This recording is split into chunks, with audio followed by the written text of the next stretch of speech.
Senado aprova embaixadores e outras autoridades no primeiro dia de esforço concentrado. Equipe de transição de governo cria grupo político com 6 senadores e repercute no Senado a morte do cantor Erasmo Carlos. Bom dia, hoje é quarta-feira, 23 de novembro. O Senado Notícias está no ar.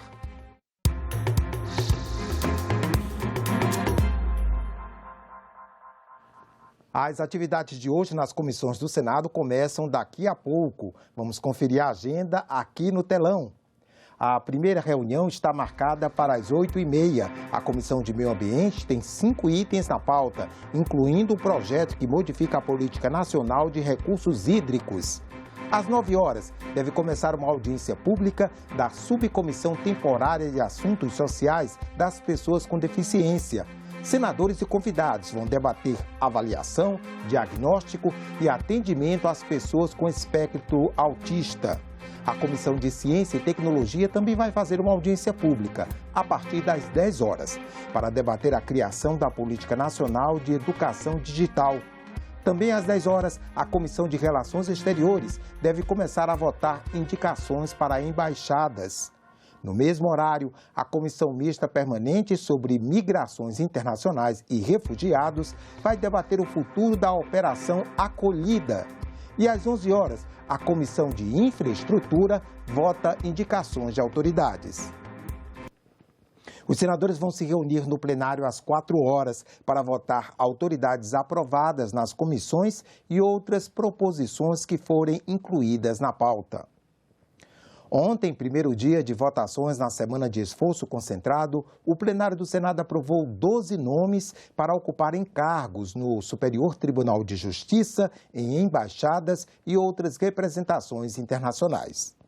Os senadores aprovaram nesta terça-feira os juízes federais Messódia Azulay Neto e Paulo Sérgio Domingues para os cargos de ministros do Superior Tribunal de Justiça. Messódia Azulay Neto é presidente do Tribunal Regional Federal da 2ª Região. Paulo Sérgio Domingues foi presidente da Associação dos Juízes Federais do Brasil e é desembargador do Tribunal Regional Federal da 3ª Região. A juíza trabalhista Liana Scheibe foi aprovada para o cargo de ministra do Tribunal Superior do Trabalho. Luiz Fernando Bandeira de Melo Filho, reconduzido para o Conselho Nacional de Justiça, e Engels Augusto Muniz para o Conselho Nacional do Ministério Público. Também foram confirmados 7 indicados para chefiar embaixadas brasileiras e representações junto a organizações internacionais. Fernando Abreu vai para a Embaixada da Tunísia, Evaldo Freire para a Mauritânia, Leonardo Monteiro para a Guiné Equatorial,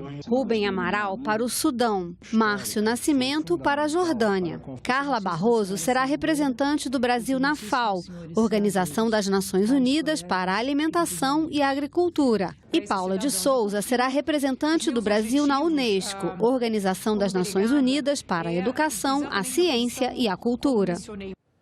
Todas essas autoridades foram aprovadas anteriormente na Comissão de Constituição e Justiça e na Comissão de Relações Exteriores, depois de uma série de sabatinas. O Senado homenageou com 1 minuto de silêncio o cantor e compositor Erasmo Carlos, que morreu nesta terça-feira, aos 81 anos. Eis que hoje, presidente, eu peço 1 minuto de silêncio ao senhor e a todos os companheiros e amigos aqui da Casa do Senado Federal. Veio a morrer aos 81 anos de idade, um ser humano 100% do bem.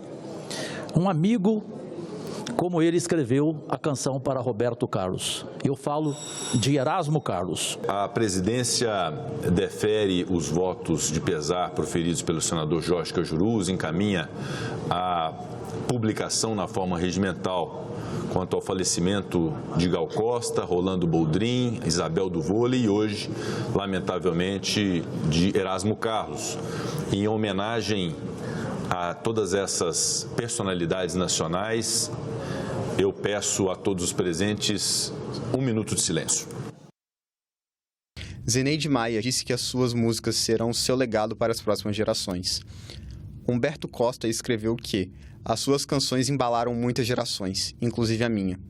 O senador Dário Begger exaltou o músico, que, nas palavras dele, foi um ícone da Jovem Guarda e um compositor talentoso e irreverente.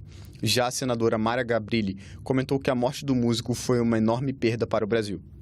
A senadora Simone Tebet disse que o tremendão vai deixar saudades. O vice-presidente eleito Geraldo Alckmin divulgou os nomes dos parlamentares que vão compor o grupo político na equipe de transição do governo. 6 senadores fazem parte desse grupo. 74 congressistas vão compor o grupo de transição, 68 deputados e 6 senadores. Os nomes foram anunciados pelo vice-presidente eleito Geraldo Alckmin. Os parlamentares vão acompanhar o trabalho dos grupos técnicos que vão debater temas como agricultura, assistência social, economia, entre outros. Os senadores que vão integrar o grupo técnico de transição são Irajá Abreu, Agricultura e Pecuária, Jacques Wagner, Centro de Governo, Rogério Carvalho, Desenvolvimento Regional, Leila do Vôlei, Esporte, Zenaide Maia, Indústria, Comércio e Serviços e Assir Gurgax, Infraestrutura. Eles acompanham os projetos que estão em discussão na Câmara e no Senado Federal, discussão também, no caso, dos senadores, das agências, dos embaixadores, enfim, eles têm um papel importante. A discussão da LOA, Lei Orçamentária, e também a agenda legislativa. Mas um assunto que tem causado polêmica entre os parlamentares é a PEC de transição, que pretende flexibilizar o teto de gastos para o próximo ano, podendo chegar a 198 bilhões de reais. Essa PEC é que vai dar a condição do presidente Lula, a partir de janeiro, voltar a iniciar, tomar a iniciativa, tomar a vanguarda, tomar a dianteira de trazer programas sociais importantes, como inclusive no setor da habitação, o Minha Casa, Minha Vida, que além da condição de pessoas de menor poder aquisitivo adquirir a moradia, tem também a capacidade de absorção de muita mão de obra. Do jeito que vieram a PEC, eu não posso votar a favor. Voto contra se ficar do jeito que veio, mas não vai ficar, porque eles colocaram muito, quer dizer, acima de 200 bilhões de rombo para furar o teto. E a gente concorda, a gente conversa muito aqui, até 75 bilhões, 80, que coloca o Auxílio Brasil, que são R$600 e mais 150 que andaram prometendo. Os dois candidatos andaram prometendo. Agora, questão ambiental, questão de educação e tempo indeterminado, ou 4 anos, não passa mesmo. Os senadores Alessandro Vieira e Tasso Gereissati apresentaram propostas alternativas à que está sendo construída pelo novo governo. O texto de Alessandro Vieira autoriza o uso de 70 bilhões fora do teto de gastos para programas de renda e exige a elaboração de uma nova regra fiscal até julho de 2023. Já do senador Tasso Gereissati propõe a ampliação de 80 bilhões no teto do ano que vem. Dá para ele os 80 bilhões que são necessários para pagar todos os programas sociais, todos os programas sociais prometidos por ele durante a campanha, como o Bolsa Família de R$600, o auxílio às crianças, farmácia popular, aumento do salário mínimo, estão incluídos nesses 80 bilhões. Nós vamos colocar todas essas propostas numa discussão própria regimental no âmbito do Senado, em especial na Comissão de Constituição e Justiça, e identificar o que a maioria do Senado Federal entende. O fato é que nós temos que conciliar a necessidade da implantação do programa do Bolsa Família no valor de R$600. Esse é um compromisso do Congresso Nacional. Há uma necessidade absoluta que esse compromisso seja cumprido com a população mais carente do Brasil e, ao mesmo tempo, preservar o máximo possível do teto de gastos públicos, ou seja, ter também a responsabilidade fiscal. É somar a responsabilidade social com a responsabilidade fiscal. O vice-presidente eleito também falou sobre o assunto. Nós estamos aí há 40 dias praticamente da posse, então a emergência é resolver o orçamento do próximo ano. Então a proposta foi a exclusão do teto do Bolsa Família. Depois a questão da discussão, ela vai ter que ser feita para frente, mas não nesses 30 dias agora. A proposta foi encaminhada, agora é ouvir as sugestões, ponderações e o pronunciamento do Senado e da Câmara. A Comissão Mista de Orçamento aprovou nesta terça-feira as diretrizes que o Comitê de Admissibilidade de Emendas utiliza para analisar as sugestões de despesas apresentadas ao projeto de lei orçamentária anual. O relatório do Comitê de Admissibilidade de Emendas foi lido pelo deputado Felipe Francischini, com os requisitos mínimos que devem ser cumpridos para que os recursos solicitados sejam liberados. Agora, está aberto o prazo para o envio remoto das solicitações de ajustes e correções em emendas individuais apresentadas ao projeto de lei orçamentária para 2023. O CAI é um órgão permanente da CMO que pode propor a inadmissibilidade de emendas apresentadas ao projeto de lei orçamentária anual, que para 2023 recebeu um total de 6.575 emendas de despesa, que somam 234,3 bilhões de reais. O presente relatório a ser aprovado pela Comissão Mista de Orçamento tem como propósito contemplar em um único documento as principais diretrizes e orientações que envolvem o exame da admissibilidade orçamentária de emendas ao PELOA, especialmente em face da Constituição, do Plano Plurianual, da Lei de Diretrizes Orçamentárias e da Resolução número 1/2006 do Congresso Nacional.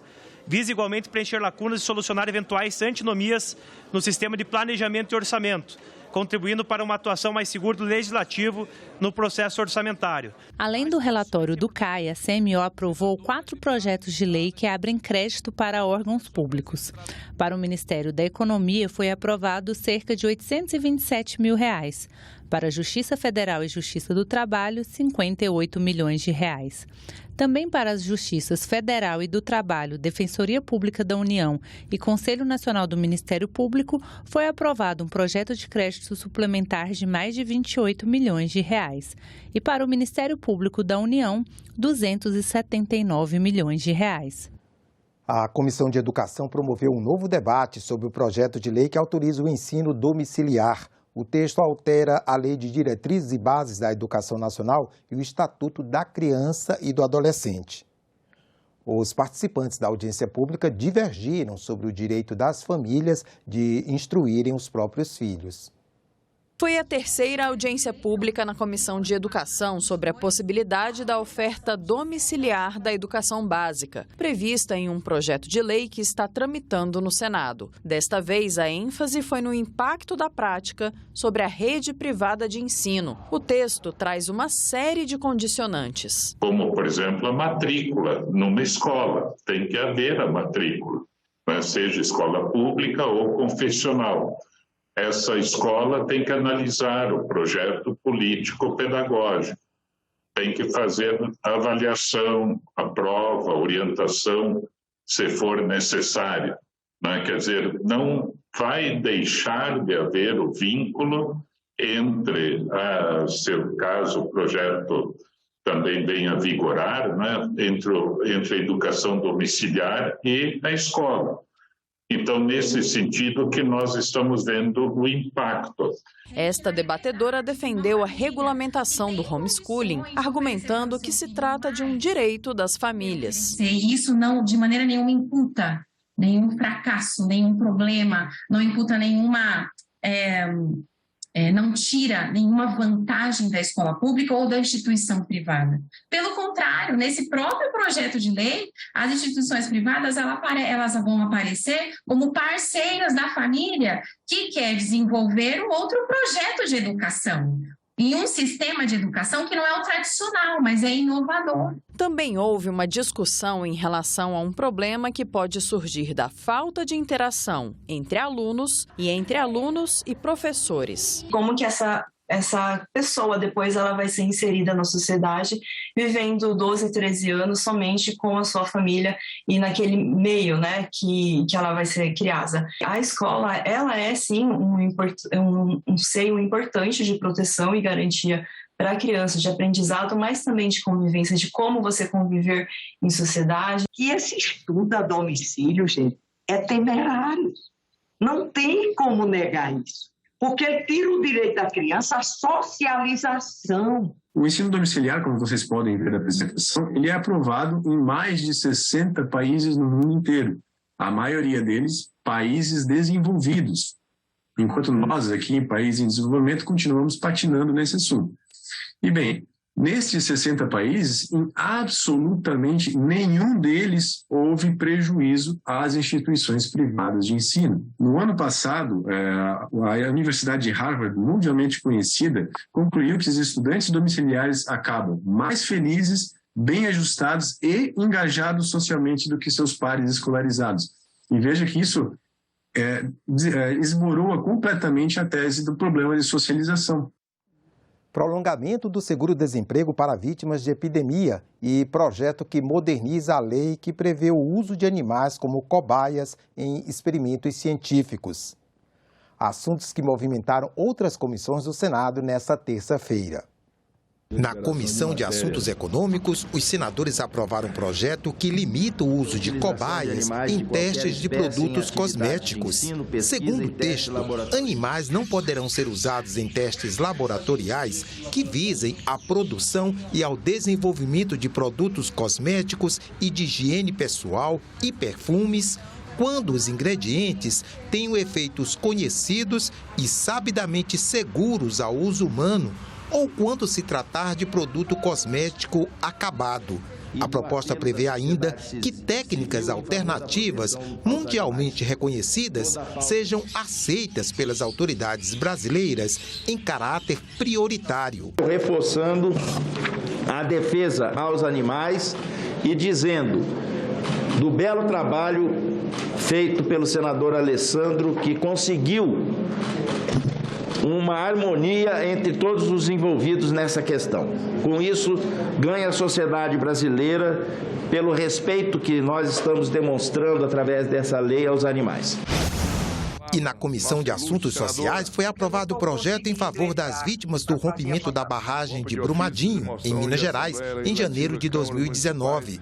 Pelo texto, os valores recebidos em razão do auxílio emergencial não entram no cálculo da renda familiar mensal nos casos do Bolsa Família, do benefício de prestação continuada e da renda mensal vitalícia. Os senadores aprovaram ainda proposta que beneficia pessoas atingidas por epidemias com o prolongamento do seguro-desemprego. O relator destacou o alvo do projeto. Assegurar o prolongamento do pagamento do seguro-desemprego nos casos de emergências epidemiológicas, como é o caso do coronavírus, que deixou milhões de brasileiros desempregados e sem perspectiva de um novo emprego. Uma revisão feita pelo IBGE mostra que o número de desempregados ultrapassou os 15,2 milhões no primeiro trimestre de 2021. No país líder em produção agrícola, produção, importação, comercialização, controle, armazenamento e descarte de produtos e insumos químicos podem ser modificados caso um projeto de lei seja aprovado. A proposta foi debatida em audiência pública na Comissão de Agricultura e Reforma Agrária. A revolução no campo tornou o Brasil um dos líderes mundiais na produção de alimentos. Para isso, foram necessárias muitas décadas de estudo e pesquisa em busca de insumos capazes de aumentar a produção de grãos, proteína animal e muitas outras fontes de alimento.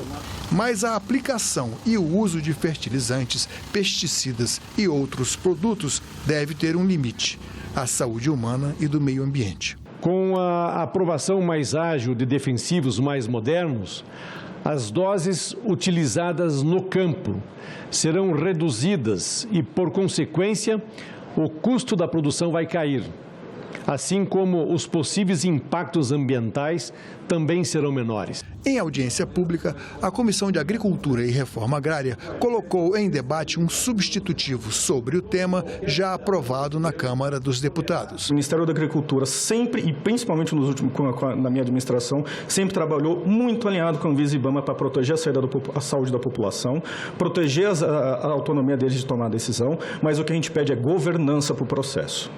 Esse ano, em fevereiro ou março, nós publicamos um registro do ingrediente ativo novo. Ele foi protocolado em 2010.